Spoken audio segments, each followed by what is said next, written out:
Tưởng tượng một kịch bản như thế này nhé. Mình đang phụ trách một lô hàng triển lãm. Tức là cái loại hàng mà chỉ cần trễ một ngày thôi là coi như toàn bộ công sức, tiền bạc của khách hàng đổ xong đổ bể hết. Đúng rồi, hàng mà thời gian là yếu tố sống còn. Chính xác. Mọi thứ thì có vẻ đang rất ổn thỏa. Cho đến khi một cái email vào cuối ngày làm việc thông báo một thay đổi rất nhỏ. Và thế là toàn bộ kế hoạch sụp đổ. Đúng vậy. Hôm nay chúng ta sẽ cùng nhau phân tích sâu một cái tình huống có thật trong ngành logistics. Một câu chuyện về một nhân viên kinh doanh đã mất trắng một hợp đồng lớn, 4 container chỉ vì một sự cố giao hàng. Vâng, và mục tiêu của chúng ta ở đây thì không chỉ đơn thuần là tìm cách sửa một lỗi lầm. Dạ. Chúng ta sẽ xem xét cách câu chuyện này bóc tách những cái lớp sâu hơn về trách nhiệm, về giao tiếp trong khủng hoảng và quan trọng nhất là cái chiến lược để xây dựng lại niềm tin sau khi nó đã bị phá vỡ. Những bài học này thì em tin là có thể áp dụng ở bất cứ đâu. Chính xác, bất kỳ ngành nghề nào mà sự tin cậy là nền tảng. Được rồi, vậy hãy bắt đầu với bối cảnh của vấn đề đi ạ. Chúng ta có một lô hàng triển lãm cực kỳ quan trọng. Lịch tàu dự kiến là ngày 24, nhưng mà rắc rối bắt đầu từ thông tin về thời gian cut-off. Tức là hạn chót để giao hàng ra cảng. Vâng, shipper ban đầu báo là ngày 21, nhưng khi bạn nhân viên kinh doanh này kiểm tra lại với agent thì họ lại được trấn an rằng ngày 23 vẫn còn kịp. Và đây chính là cái điểm gãy. Sự thiếu nhất quán trong thông tin đã tạo ra một cái bẫy. Một cái bẫy chết người. Đến chiều tối ngày 22, agent đột ngột thông báo hạn chót thực sự là sáng sớm ngày 23. Quá muộn rồi. Đã quá muộn, hàng không thể đóng kịp, lô hàng triển lãm bị trễ và khách hàng phải trả một chi phí khổng lồ để vận chuyển bằng đường bộ. Một giải pháp chữa cháy thôi. Đúng vậy. Và hậu quả cuối cùng thì không thể tránh khỏi.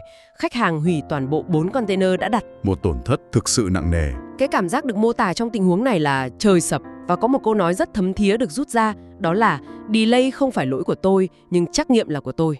Câu nói đó thực sự là trọng tâm của vấn đề. Trong các ngành dịch vụ, chúng ta thường xuyên phụ thuộc vào nhiều bên khác nhau. Vâng. Việc đổ lỗi cho shipper hay agent có thể đúng về mặt kỹ thuật, nhưng nó hoàn toàn vô ích trước mặt khách hàng. Khách hàng chỉ biết mình thôi mà. Vì vậy, cái cảm giác trời sập là có thật. Nhưng việc đứng dậy sau cú sập đó và đối mặt với trách nhiệm mới là điều định hình nên một người chuyên nghiệp. Phản ứng ngay sau khủng hoảng đúng không ạ? Đúng, nó sẽ quyết định mối quan hệ này sẽ chết hay là sâu mài. Và cách phản ứng đó thì được xây dựng dựa trên 2 bài học mà em thấy được mô tả là xương máu. Rất gắt nhưng thấm.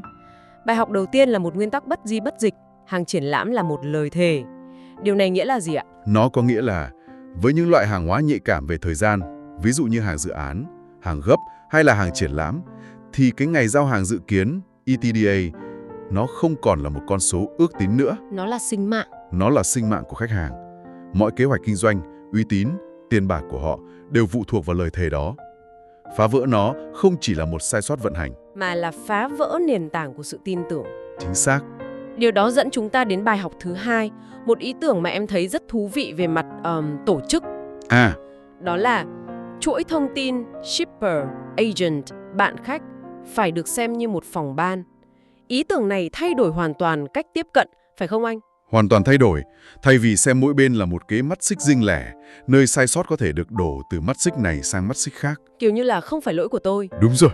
Thì cái tư duy phòng ban này buộc tất cả mọi người phải cùng chịu trách nhiệm cho kết quả cuối cùng. Khi agent báo một thông tin, nhân viên kinh doanh không chỉ đơn giản là nhận rồi chuyển tiếp, mà phải xác minh.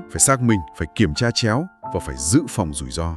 Vậy thì cái việc kiểm tra chéo không phải là thiếu tin tưởng. Không hề. Mà là một quy trình vận hành chuyên nghiệp, kiến xác. Đó là sự khác biệt cốt lõi giữa gọi là tin tưởng một cách mù quáng và xác minh một cách chuyên nghiệp. Trong một hệ thống phức tạp, xác minh là cách chúng ta quản lý rủi ro. Và cũng là cách thể hiện sự tôn trọng với lời thề mà mình đã hứa. Đúng vậy. Nếu cả cái phòng ban này mà vận hành trơn tru, sự cố thông tin như vừa rồi gần như không thể lọt qua được. Nhưng mà trong trường hợp này thì sự cố đã xảy ra rồi. Khách hàng đang tức giận, hợp đồng thì đã bị hủy. Cảm giác lúc này chắc hẳn là vô cùng tuyệt vọng. Rất tuyệt vọng.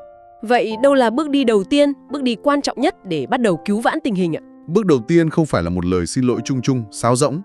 Chiến lược được đề xuất ở đây là một cấu trúc giao tiếp 3 phần rất bài bản. Được thiết kế để tước vũ khí của sự tức giận. Đúng thế. Và bắt đầu xây dựng lại từ đống tro tàn. Mọi thứ bắt đầu bằng việc thừa nhận và nhận lỗi. Phần 1. Thừa nhận.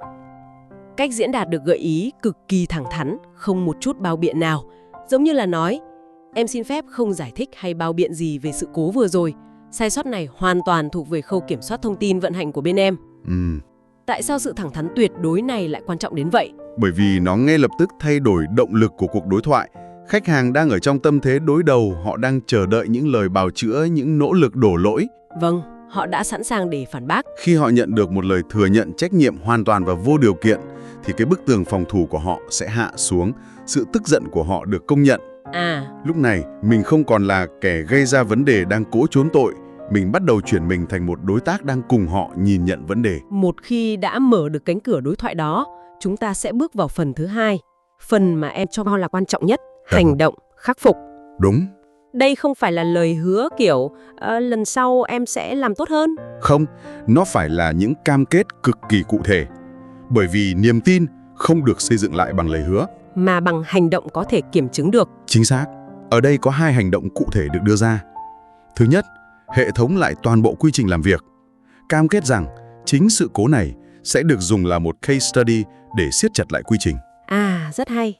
Ví dụ, cam kết rằng từ nay về sau, mọi lô hàng gấp sẽ phải có xác nhận thông tin từ 3 bên và thời gian cut off phải được thông báo trước tối thiểu 48 giờ. Điều này có nghĩa là mình đang bán cho khách hàng một hệ thống mới, một quy trình đã được cải tiến, chứ không chỉ là một lời xin lỗi họ. Tức là các lô hàng tiếp theo của họ sẽ được theo dõi thủ công, cập nhật theo thời gian thực, có một người chịu trách nhiệm riêng, chứ không chỉ phó mặc cho hệ thống tự động. Đây là những hành động rất tốn công sức, nhưng nó gửi đi một thông điệp rất mạnh mẽ rằng chúng tôi sẽ không để sai lầm này lặp lại, và đây là bằng chứng. Vậy sau khi đã thừa nhận lỗi và đưa ra kế hoạch hành động, phần cuối cùng của chiến lược này là gì ạ? Phần cuối cùng là lời ngỏ cho tương lai, hay có thể gọi là giữ một cánh cửa mở. Đây là một bước đi rất tinh tế về mặt tâm lý. Cách tiếp cận được gợi ý thì rất khiêm tốn. Em hoàn toàn chấp nhận và tôn trọng quyết định hiện tại của anh chị, nhưng em rất mong trong tương lai, khi sự tin tưởng có thể được gây dựng lại, anh chị có thể cho bên em một cơ hội nhỏ để chứng minh sự thay đổi của mình. Một cách nói rất khôn ngoan.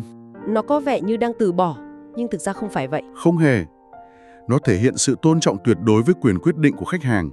Mình không cầu xin, không gây áp lực, mình đặt quả bóng vào sân của họ. Điều này cho phép họ giữ được thể diện và có không gian để nguôi giận. Đúng. Đồng thời, nó gieo một hạt mầm cho tương lai, một lời nhắc nhở rằng mình vẫn ở đó, vẫn đang nỗ lực cải thiện và sẵn sàng chờ đợi. Nó biến một lời từ chối lạnh lùng thành một lời tạm hoãn. Chính xác. Vậy là chúng ta có một quy trình 3 bước rất rõ ràng: thừa nhận tuyệt đối, hành động cụ thể và giữ cửa cho tương lai. Nhưng mà để thực hiện được những điều này thì đòi hỏi một tâm thế rất vững vàng. Rất vững vàng. Tài liệu có đưa ra 2 lời khuyên cuối cùng về mặt tâm thế, và lời khuyên đầu tiên khá là thẳng thắn: đừng lụy. Đừng lụy là một lời khuyên cực kỳ quan trọng. Khi mất một khách hàng lớn, cái cảm giác tội lỗi, thất vọng có thể kéo chúng ta xuống. Vâng, rất dễ chìm đắm trong đó. Nhưng việc khách hàng hủy hợp đồng là một quyết định kinh doanh để bảo vệ lợi ích của họ. Nó không phải là một sự công kích cá nhân. Mình phải hiểu điều đó. Người bán hàng chuyên nghiệp cần đứng thẳng, nhận lỗi, tập trung vào giải pháp và bước tiếp. Và lời khuyên thứ 2 dường như là sự nối tiếp của tâm thế đó: giữ liên lạc. Cụ thể là sau khoảng 2 đến 3 tuần, hãy gọi lại cho khách hàng. Nhưng mấu chốt ở đây là cuộc gọi đó không phải để hỏi xin đơn hàng. Đây là một chiến lược thiên tài.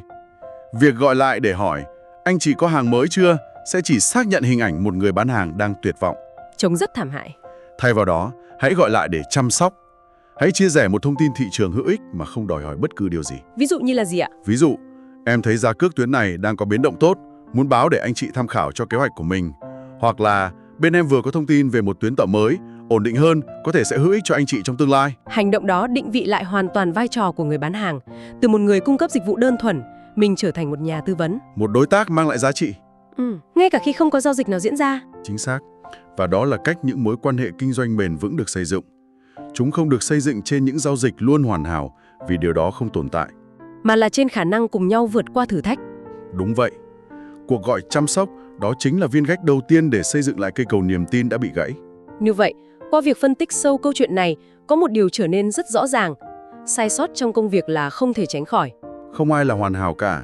Nhưng điều thực sự tạo nên sự khác biệt không nằm ở bản thân sai sót, mà ở cách chúng ta phản ứng với nó. Đó là sự thẳng thắn nhận trách nhiệm, sự chủ động đưa ra hành động khắc phục cụ thể, và việc luôn giữ vững tâm thế của một đối tác chuyên nghiệp, luôn hướng về giải pháp. Và để kết thúc, tôi muốn để lại một câu hỏi mở để người nghe cùng suy ngẫm. Hãy nghĩ về một sai lầm trong công việc của chính mình trong quá khứ. Nếu có thể quay lại thời điểm đó, Liệu việc áp dụng quy trình 3 bước thừa nhận, hành động khắc phục, giữ cửa có thể đã tạo ra một kết quả khác không? Một câu hỏi rất đáng để suy nghĩ. Và trong 3 bước đó, bước nào là thử thách lớn nhất đối với cá nhân mỗi người? Có lẽ việc thành thật trả lời câu hỏi này sẽ là chìa khóa giúp chúng ta vững vàng hơn trước những khủng hoảng không thể lường trước trong tương lai. Nếu bạn thấy video này hay thì hãy click follow và chia sẻ nhé. Như khách thấy giá tốt thì chốt booking thôi.